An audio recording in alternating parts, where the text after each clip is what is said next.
হাজারো শহীদের প্রাণের বিনিময়ে আমরা দেশ এবং জনগণের স্বাধীনতা, সার্বভৌমত্ব রক্ষা করতে পেরেছি।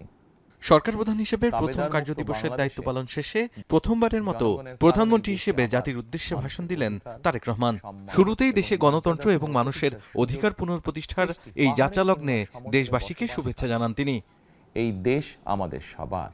আইন শৃঙ্খলা পরিস্থিতি উন্নয়ন এবং কঠোরভাবে দুর্নীতি নিয়ন্ত্রণের মাধ্যমে জনগণের মনে শান্তি, নিরাপত্তা ফিরিয়ে আনা সরকারের প্রধান অগ্রাধিকার বলে জানান তারেক রহমান। বলেন, মাদক নিয়ন্ত্রণ ও নিরাপত্তা নিশ্চিত করতে সরকার সর্বোচ্চ উদ্যোগ গ্রহণ করেছে। সাফ জানালেন, দলীয় কিংবা রাজনৈতিক প্রভাব নয়, আইনের শাসনই হবে রাষ্ট্র পরিচালনার শেষ কথা। সবচেয়ে সুস্বাদু হালিম, রাঁধুনি হালিম। হালিম হোক রাঁধুনি হালিম।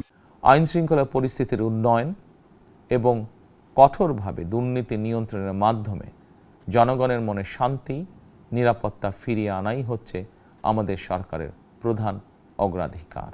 দেশবাসীকে পবিত্র মাহে রমজানের শুভেচ্ছা জানান প্রধানমন্ত্রী তারেক রহমান। রমজানের দ্রব্যমূল্য সাধারণ মানুষের নাগালে রাখতে ব্যবসায়ীদের সতর্ক থাকার আহ্বান জানান তিনি।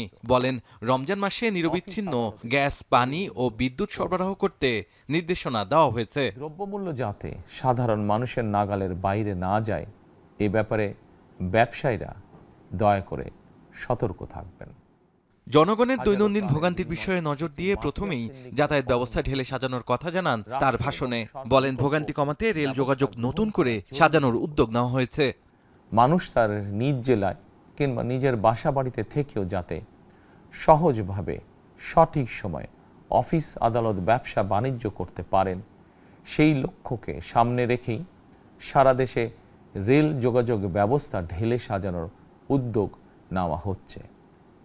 এই পরিকল্পনার অংশ হিসাবে প্রথমেই রেল, নৌ, সড়ক এবং সেতু মন্ত্রণালয়ের কার্যক্রম পুনর্বিন্যাস ও সমন্বয় করা হচ্ছে। নির্বাচনের আগে তুলে ধরা পরিকল্পনা বাস্তবায়নের সুযোগ দেওয়ায় জনগণকে ধন্যবাদ জানান প্রধানমন্ত্রী। বলেন, সকল অঙ্গীকার পূরণের দায়িত্ব বিএনপি সরকারের।